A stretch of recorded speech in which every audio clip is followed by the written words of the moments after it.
Essa iniciativa sobrevive com a ajuda de seus ouvintes. Caso queira ser um patrocinador e ajudar este e mais vídeos a chegar a quem realmente precisa, entre na nossa plataforma Apoia-se ou faça uma ajuda esporádica no nosso Pix com a chave marcelofc18@hotmail.com. Conta um Conto apresenta para o especial Fevereiro Cósmico de Howard Phillips Lovecraft, A Cidade Sem Nome. Narração Marcelo Fávaro.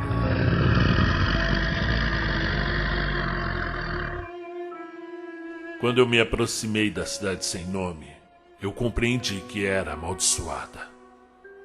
Viajando à luz da lua por um vale ressequido e terrível, eu a via elevar-se sinistramente à distância por sobre as areias, como as partes de um cadáver se elevam sobre um túmulo mal feito.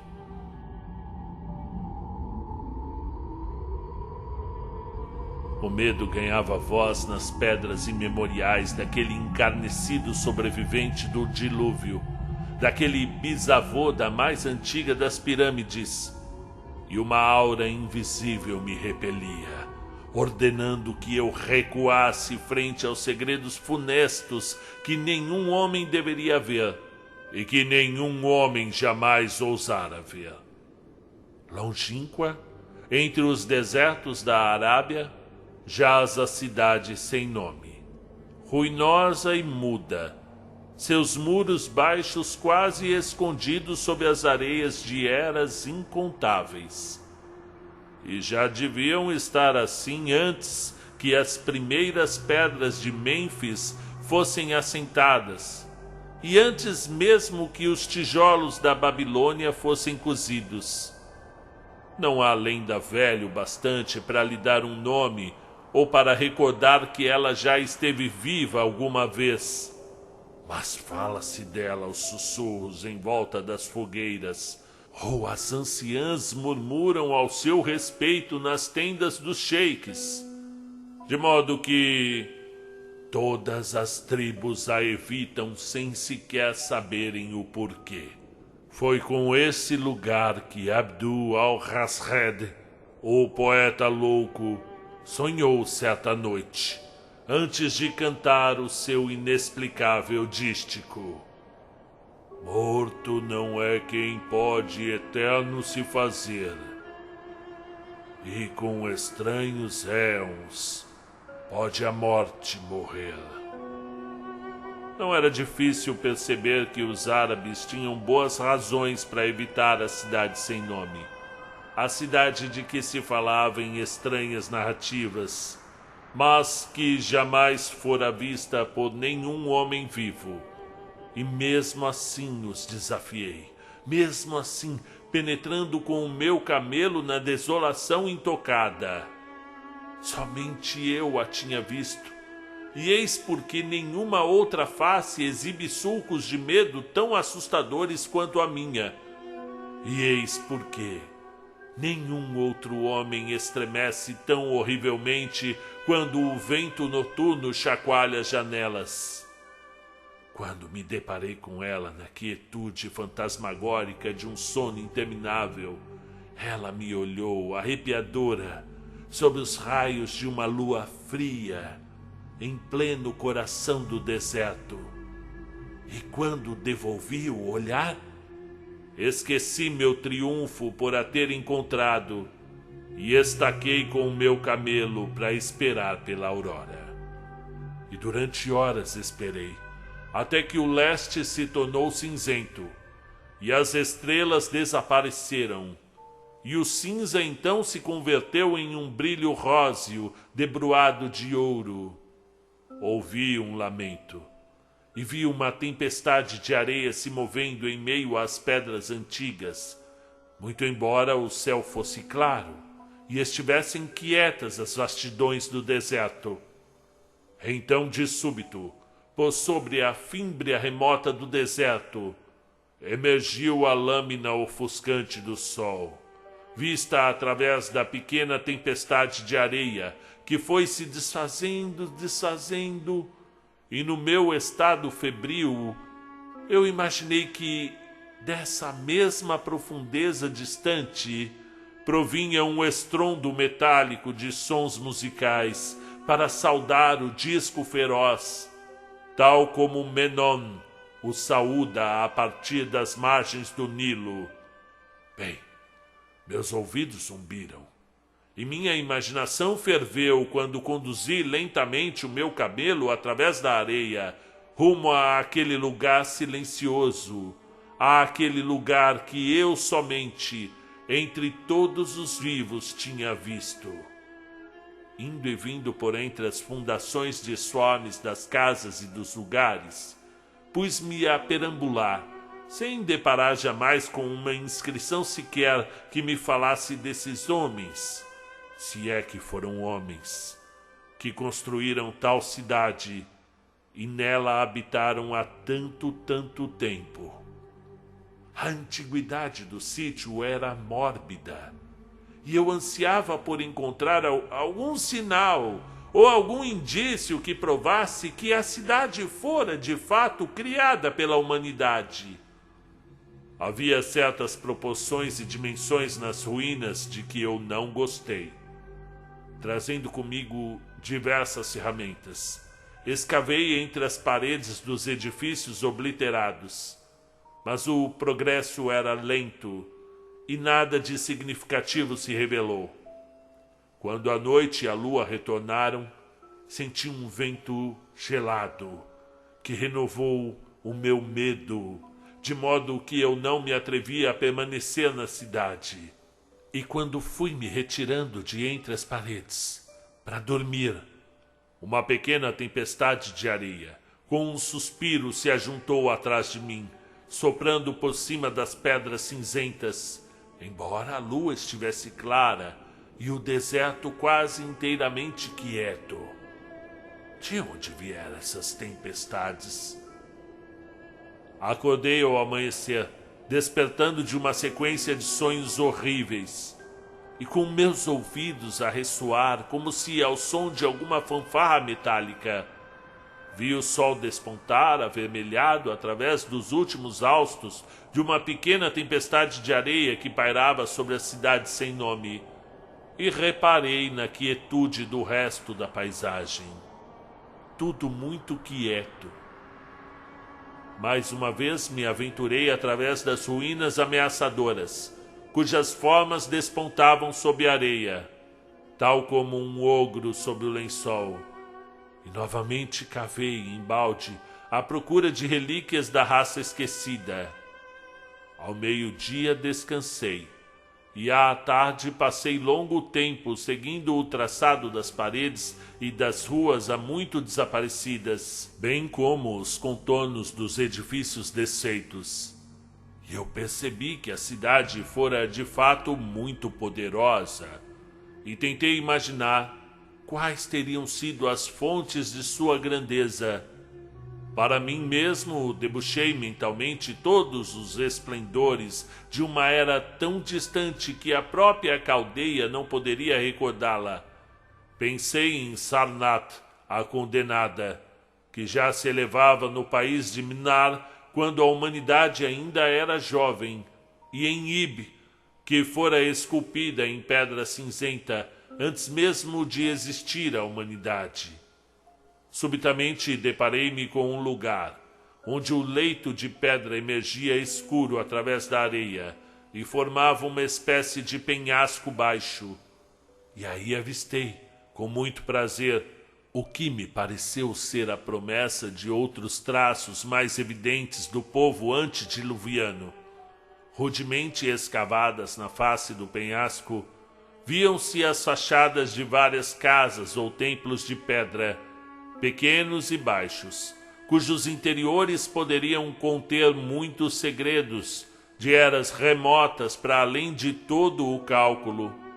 Conquanto as tempestades de areia tivessem desmanchado há muito quaisquer relevos que pudessem ter havido do lado de fora. As aberturas mais poderosas eram baixas e estavam entupidas de areia, mas consegui desobstruir uma delas com a minha pá, e me afastei, arrastando-me para dentro, levando uma tocha para ver que mistérios poderia conter. Dentro, vi que a caverna era de fato um templo, e descobri sinais claros da raça que teria vivido e cultuado ali, muito antes que o deserto fosse um deserto. Altares primitivos, pilares e nichos, todos estranhamente baixos. Abundavam e, embora eu não visse esculturas ou murais, havia muitas pedras esquisitas, em forma evidente de símbolos feitos por meio artificiais. A diminuta altura da câmara escavada era deveras intrigante, porquanto eu mal podia me erguer sobre os joelhos. Mas a área era tão extensa que o meu achote revelava apenas uma pequena parte de cada vez. Estremeci ao me aproximar de alguns cantos distantes, pois certos altares e pedras sugeriam ritos esquecidos de natureza terrível, de natureza repulsiva e inexplicável, e me fizeram imaginar que espécie de homens poderiam ter feito e frequentado semelhante templo. Depois que eu vi tudo o que o templo continha, arrastei-me de novo para fora, ávido por descobrir o que os templos tinham a mostrar. A noite se aproximava, e no entanto as coisas tangíveis que eu tinha visto tornavam minha curiosidade mais forte que o medo, de modo que, eu não fugi das longas sombras, desenhadas pelo luar, que haviam me perturbado quando vi pela primeira vez a cidade sem nome. Ao crepúsculo, desobstruí outra abertura e, com uma nova tocha, arrastei-me para dentro, encontrando mais algumas pedras vagas e símbolos, conquanto em nada mais definidos do que os que o outro templo continha. O cômodo era igualmente baixo, porém menos extenso, terminando em uma passagem muito estreita e repleta de santuários completamente obscuros e crípticos. Eram esses santuários que eu examinava quando os ruídos de um vento e o meu camelo romperam a quietude lá de fora, fazendo-me sair para ver o que poderia ter amedrontado o animal. A lua brilhava vivamente sobre as ruínas primitivas, iluminando uma nuvem densa de areia que parecia soprada por um vento forte, mas que agora ia esmorecendo, proveniente de algum ponto junto ao penhasco adiante. Compreendi que fora esse vento gelado a levantar as areias que havia perturbado o camelo e estava prestes a levá-lo a procurar um abrigo melhor, quando, por acaso, olhei para cima e vi que não havia vento sobre o penhasco. Isso me estarreceu e me fez temer novamente, mas de imediato me lembrei dos súbitos ventos locais que eu vira antes e ouvira também, ao nascer e ao pôr do sol, e supus tratar-se de uma coisa normal, pelo menos ali. Firmei-me na ideia de que ele provinha de alguma fissura na rocha, que talvez levasse a uma caverna, e observei a areia revolta, de modo a descobrir sua fonte, percebendo rapidamente que vinha da entrada negra de um templo bem mais distante, ao sul, quase fora de visão. Lutando contra a areia sufocante, avancei em direção a este templo, o qual, à medida que me aproximava, se me afigurou maior que os demais, e exibiu uma entrada bem menos coberta de areia compactada. Eu teria entrado se a enorme força do vento gélido não houvesse quase apagado a minha tocha. O vento jorrava loucamente através do portal escuro, suspirando de modo estarrecedor, enquanto espargia a areia e se difundia por entre as ruínas fantásticas. Logo, porém, amainou, e as areias foram se assentando mais e mais, até que tudo se aquietou novamente. Mas tive a impressão de que uma presença espionava por entre as pedras espectrais da cidade. E quando olhei para a lua, ela me pareceu estremecer, como se espelhada em águas inquietas. Eu mal posso dizer o medo que eu senti, porém não foi tamanho até o ponto de arrefecer a minha sede de descobertas. Assim, tão logo que o vento se esvaiu de todo, penetrei na câmara escura de onde ele proviera. Esse templo, como eu supusera do lado de fora, era mais amplo do que aqueles que eu visitara antes, e era presumivelmente uma caverna natural, já que através dele sopravam ventos provenientes de alguma região mais à frente.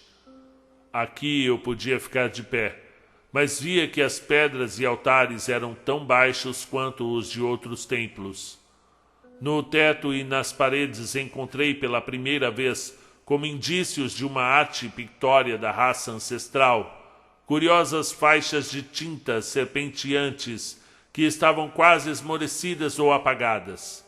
E em 2 altares distingui, com uma excitação crescente, um labirinto de relevos curvilíneos e bem esculpidos.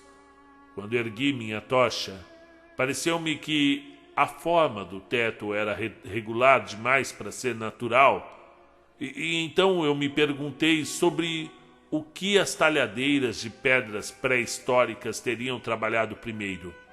Sua capacidade de engenharia deveria ter sido vasta, e então um clarão mais brilhante da chama fantástica mostrou aquela forma que eu tinha estado a procurar, que era a abertura para esses abismos remotos de onde o vento súbito havia soprado. E eu me senti esmorecer quando vi que se tratava de uma porta pequena e perfeitamente artificial, escavada na rocha sólida. Enfiei a tocha através dela, descobrindo um túnel escuro com um teto arqueado e baixo que se elevava por cima de vários degraus, pequenos e numerosos, que desciam.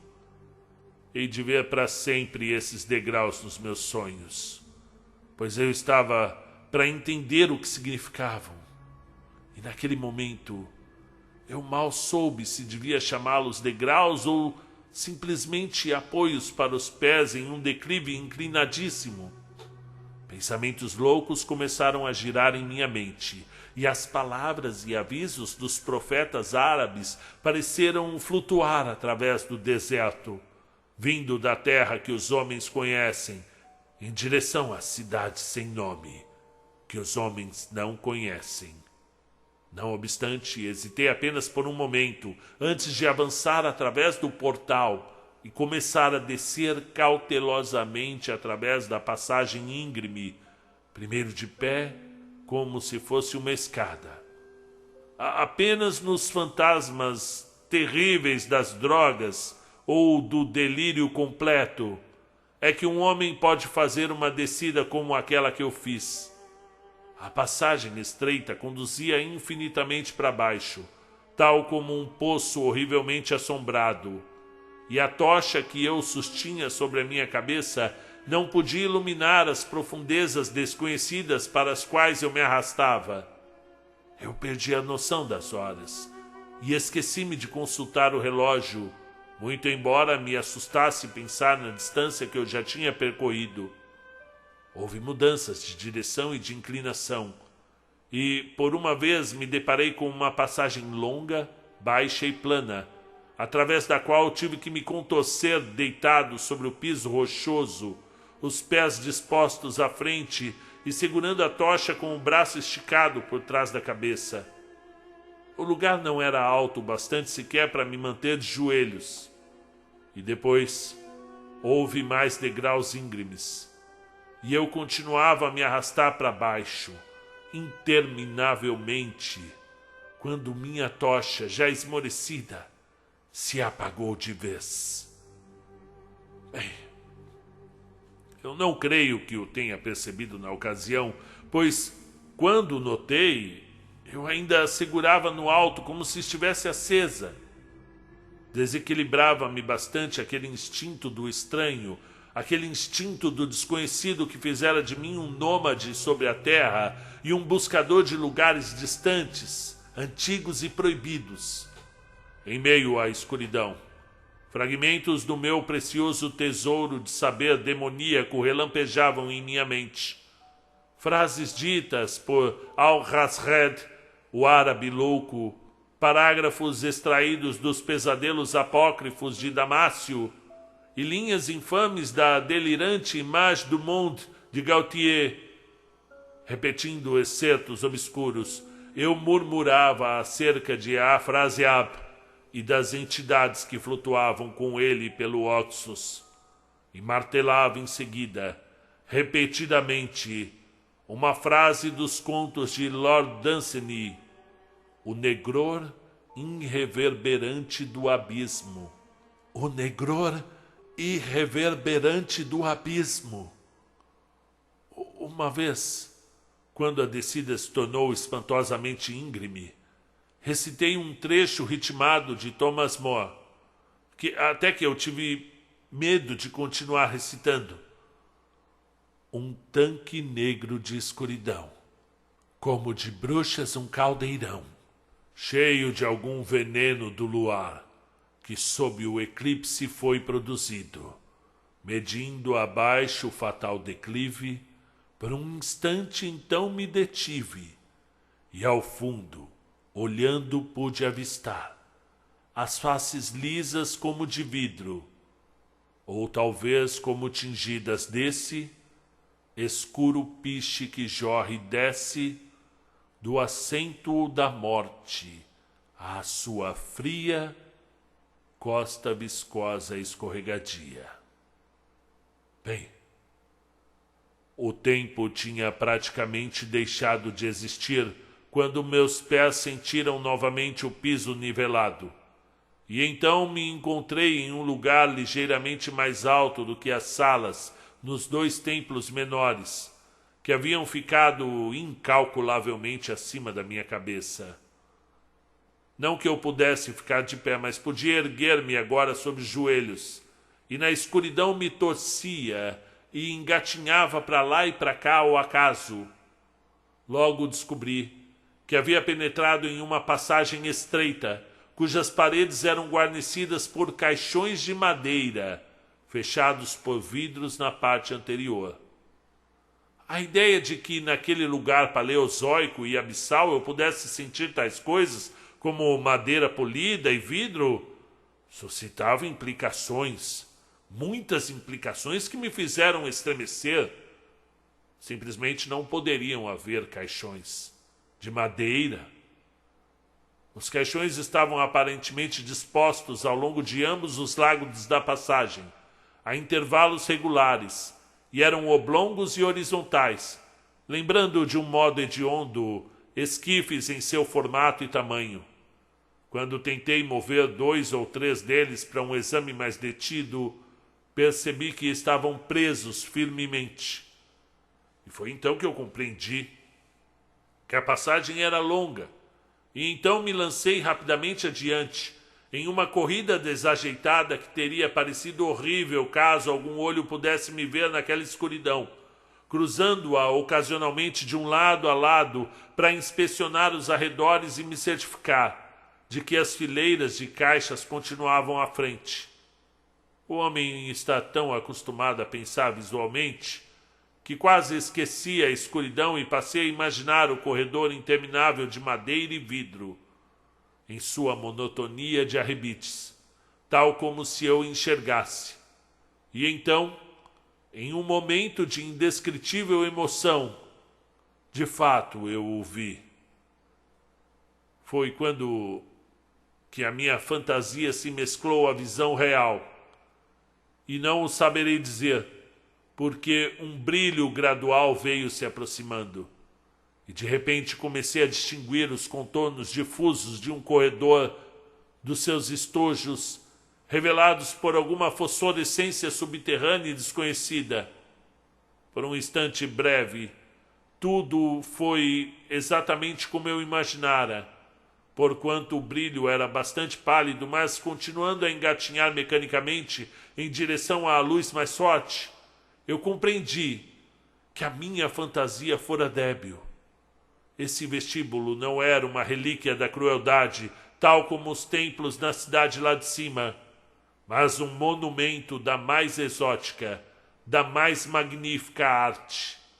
Pinturas e desenhos ricos e vivazes, desafiadoramente fantásticos, formavam um todo contínuo de pinturas e murais, cujas linhas e cores estavam além de toda descrição. Os estojos eram de uma madeira estranha e dourada, exibindo tampas de um vidro bizarro e contendo as formas mumificadas de criaturas, cujo grotesco ultrapassaria os sonhos mais caóticos de qualquer homem. Dar uma ideia dessas monstruosidades é impossível. Assemelhavam-se a répteis, como as formas do corpo, lembrando às vezes um crocodilo, às vezes uma foca, mas na maioria das vezes nada de que nem o naturalista mais, nem o paleontólogo mais jamais ouviram falar. Seu tamanho, vejam, era aproximadamente o de um homem pequeno. Suas patas dianteiras terminavam em pés curiosamente assemelhados às mãos e dedos humanos. Mas o mais estranho eram suas cabeças, que apresentavam contornos que violariam todos os princípios biológicos que temos conhecimento. A nada tais coisas poderiam ser comparadas com adequação. E em um único lance pensei em comparações tão diversas quanto com um gato, um sapo-boi, o mítico sátiro e o ser humano. Nem o próprio Jove teria tido uma fronte tão colossal e protuberante, para não falar dos chifres, da ausência de narizes e das mandíbulas de crocodilos que extrapolavam quaisquer categorias estabelecidas. Por um momento hesitei acerca da realidade das múmias, quase que, suspeitando que fossem ídolos artificiais, mas logo decidi que eram de fato alguma espécie paleológica que teria vivido quando a cidade sem nome ainda pulsava. Coroando o seu grotesco, muitas delas estavam envolvidas de um modo muito bizarro, em um tecido refinado, bem como abundantemente adornadas com enfeites de ouro, joias e metais lustrosos e desconhecidos. A impotência dessas criaturas rastejantes deve ter sido imensa, pois ocupavam o primeiro lugar entre os desenhos impressionantes dos afrescos, das paredes e no teto.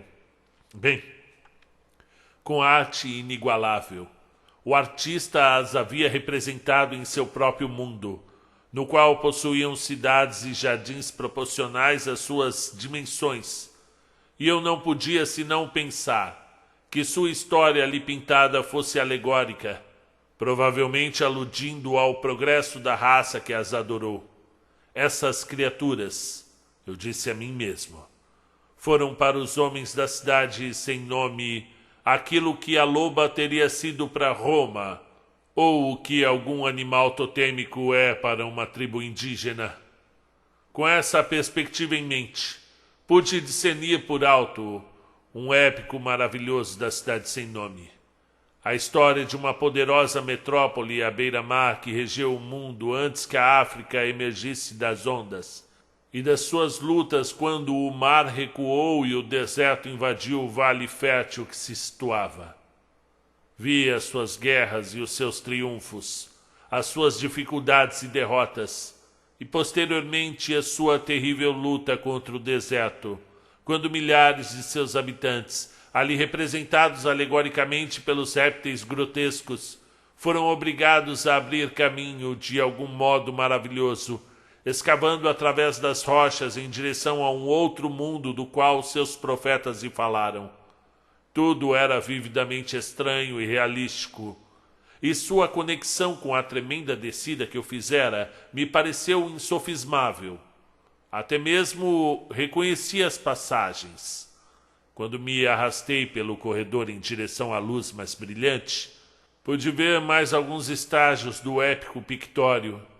A partida da raça que habitara a cidade sem nome e o vale ao redor durante 10 milhões de anos.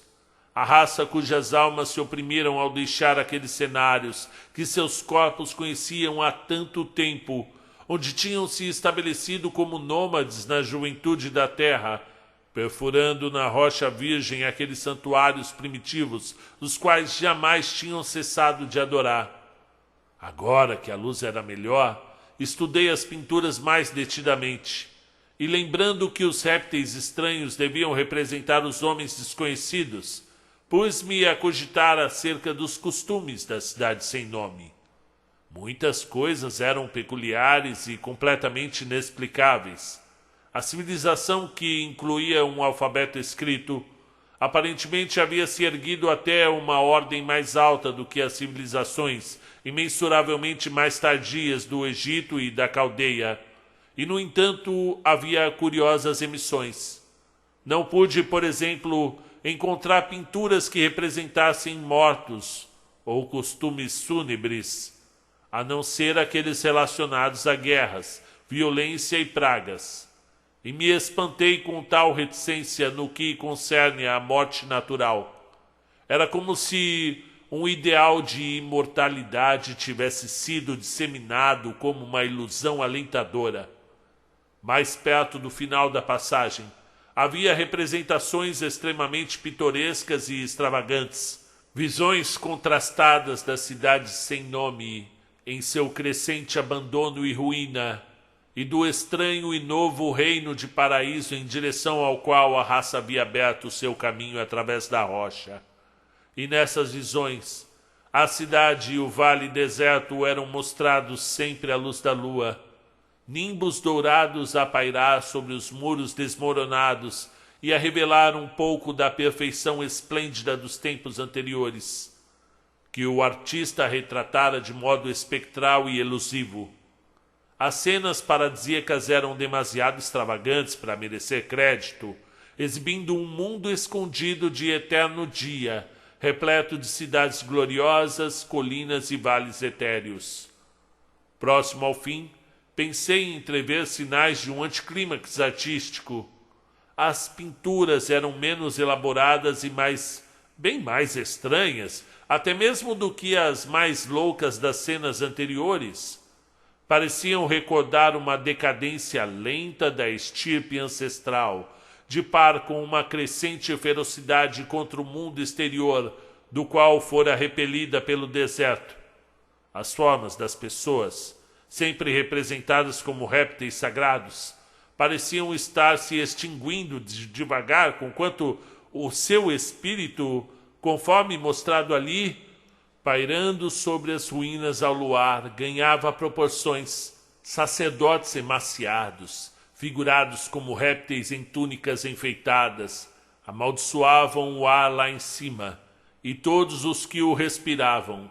E a terrível cena final exibia um homem de aspecto primitivo, talvez um pioneiro da antiga Irem, a cidade dos pilares, sendo despedaçado por representantes da raça mais velha. Lembrei-me de como os árabes temiam a cidade sem nome, e alegrei-me em constatar que, para além daquele ponto, as paredes cinzentas e o teto não estavam cobertos. Enquanto observava o desfile da história mural, aproximei-me bastante do final do vestíbulo de teto baixo e me deparei com um corredor através do qual provinha toda a iluminação fosforescente. Engatinhando até ele, um espanto transcendental me fez gritar perante o que jazia mais à frente, pois, em vez de outras câmaras mais brilhantes, havia apenas um vazio ilimitado de fulgurância uniforme, tal como o que se poderia imaginar olhando a partir do pico do Monte Everest, por sobre um mar de névoa iluminada pelo sol. Atrás de mim havia uma passagem tão estreita que dela eu não podia ficar de pé, e à minha frente havia um infinito de refulgência subterrânea. Conduzindo da passagem para dentro do abismo, havia o topo de um lance íngreme de degraus, numerosos e pequenos degraus, semelhante àqueles das passagens escuras que eu atravessara. Mas após alguns pés, o vapor brilhante ocultava tudo mais.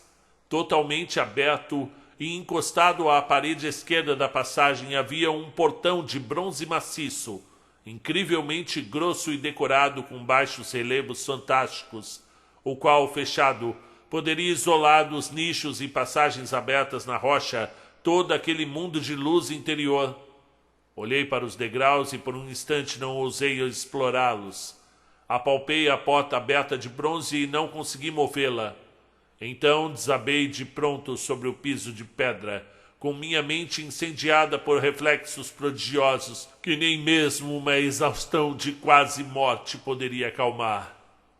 Enquanto permaneci quieto, de olhos fechados, livre para ponderar, muitas das coisas que eu notara de passagem nos afrescos me voltaram à mente com nova e terrível significação. Cenas representando a cidade sem nome em seu auge, as vegetações ao seu redor e as terras distantes com as quais os seus mercadores comerciavam. A alegoria das criaturas rastejantes me intrigava pela sua proeminência universal, e eu me espantava de que pudesse preponderar assim em uma história pictória de tal importância. Nos afrescos, a cidade sem nome fora mostrada em proporções adequadas aos répteis. Imaginei quais teriam sido suas proporções e magnificência reais, e refleti por um momento sobre certas singularidades que havia reparado nas ruínas.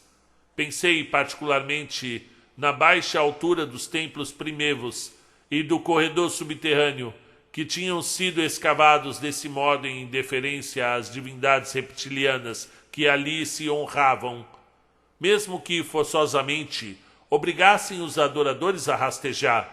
Talvez os próprios ritos aqui envolvessem uma ideia de rastejar, em uma imitação às criaturas. Nenhuma teoria religiosa, porém, poderia explicar sem dificuldade por que as passagens de nível naquela descida assombrosa eram tão baixas quanto os templos, ou mais baixas até, já que nelas não se podia sequer ajoelhar. Quando pensei nas criaturas rastejantes, cujas formas hediondas e mumificadas jaziam ali, tão próximas a mim, senti uma nova pontada de medo. Associações mentais tão curiosas. E assim recuei frente à noção de que, exceto pelo pobre homem primitivo, despedaçado na última pintura, a minha era a única forma humana em meio a tantas relíquias, tantos símbolos da vida primordial. Mas, como sempre, na minha existência estranha e andarilha, o espanto logo baniu o medo, pois o abismo luminoso e o que ele continha me propunham um problema digno do maior dos exploradores, de que um mundo estranho de mistério jazia ao fundo daquele lanço de degrau particularmente pequenos, e eu não podia duvidar. E esperava mesmo encontrar lá aquelas lembranças humanas que o corredor pintado não lograra oferecer. Os afrescos tinham retratado cidades inacreditáveis, vales nesse reino subterrâneo, e minha fantasia se demorava nas ruínas ricas e colossais que me aguardavam.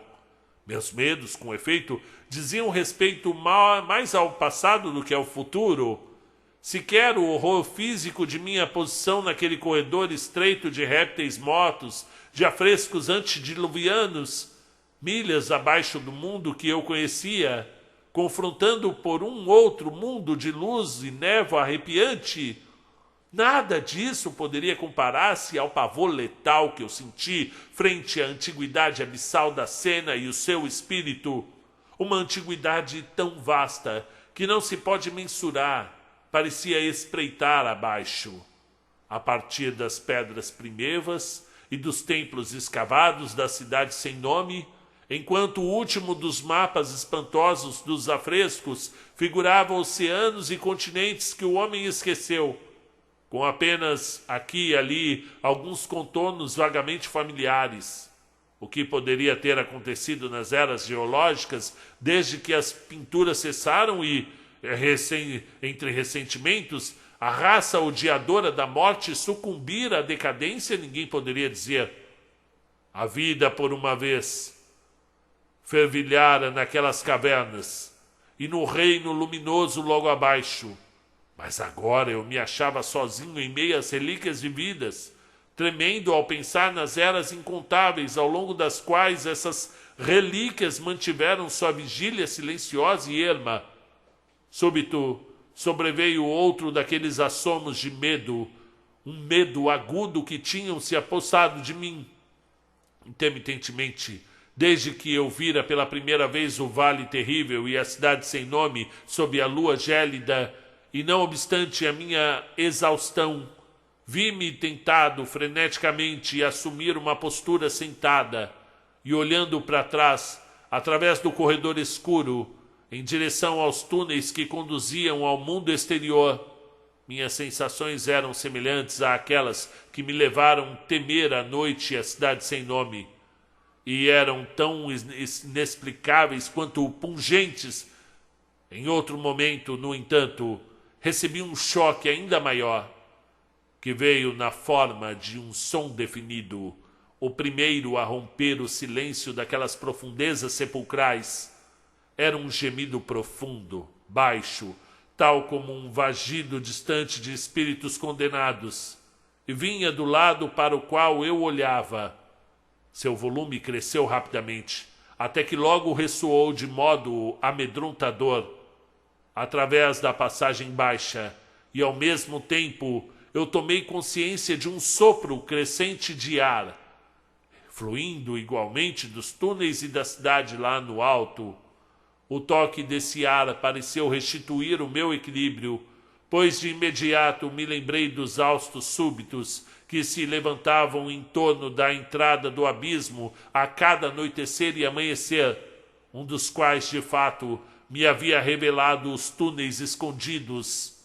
Olhei meu relógio e vi que o amanhecer estava próximo, e então me firmei para resistir à rajada que soprava lá para dentro, rumo ao seu lar cavernoso, tal como soprava para fora ao anoitecer. Meu medo novamente esmoreceu, porquanto um fenômeno natural tende a dispersar as apreensões acerca do desconhecido. O vento noturno, loucamente uivante e gemebundo, jorrou mais e mais através da abertura para dentro da terra. Ergui-me de novo e em vão tentei me agarrar ao piso, com receio de ser arrastado através do portão para o abismo fosforescente. Por tamanha fúria eu não esperava, e quando tomei consciência de que meu corpo de fato começava a escorregar em direção ao abismo, fui invadido por milhares de terrores novos, oriundos da apreensão e da imaginação.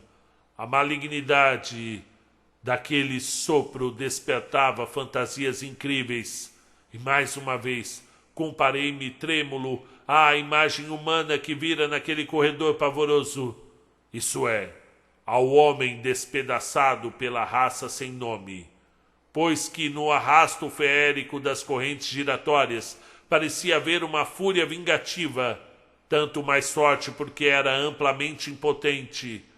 Creio ter gritado freneticamente, próximo ao fim. Eu estava quase louco, mas se o fiz, meus gritos se perderam na babel infernal de ventos furiosos e uivadores. Tentei me arrastar contra a torrente invisível, porém mal podia me manter enquanto era empurrado, lenta e inexoravelmente em direção ao desconhecido. E por fim, a razão deve ter se rompido, pois comecei a balbuciar seguidamente aquele dístico inexplicado de Abdul al-Razred, o árabe louco que sonhou com a cidade sem nome. Morto não é quem pode eterno se fazer, e com estranhos éons pode a morte morrer. Somente os deuses soturnos e mudos do deserto sabem o que realmente aconteceu. Que lutas e contorções indescritíveis suportei, ou que Abaddon me guiou de volta à vida, onde deverei, para sempre me lembrar e tremer, sob o vento noturno e até que o esquecimento ou algo pior me carregue. Monstruosa, antinatural, colossal foi a coisa, muito para além de quaisquer ideias humanas para ser acreditada, exceto nas horas breves, silenciosas e desgraçadas da manhã, quando não se pode dormir. Eu disse que a fúria da rajada veloz fora infernal, arquidemoníaca, e que suas vozes eram hediondas, com uma viciosidade reprimida de eternidades desoladas.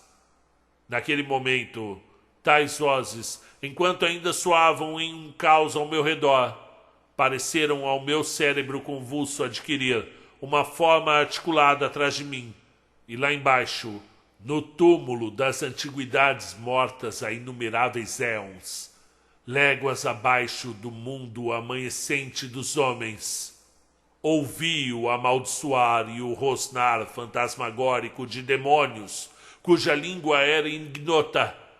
Voltando-me, percebi, recortado contra o éter luminoso do abismo, o que não podia ser visto sob a penumbra do corredor.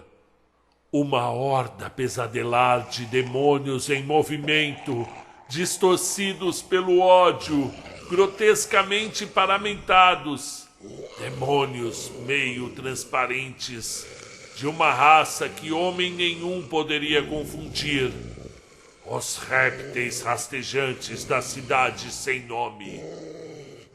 E quando o vento esmoreceu, fui compelido para dentro da escuridão fantasmática nas entranhas da terra, pois atrás da última das criaturas, a grande porta de bronze se fechou. Em um estrondo, com um estardalhaço ensurdecedor de música metálica, cujas reverberações repercutiam lá fora, no mundo distante, para saudar o sol nascente, tal como Memnon o saúda desde as margens do Nilo. A Cidade Sem Nome, de H.P. Lovecraft, para o canal Conto um Conto.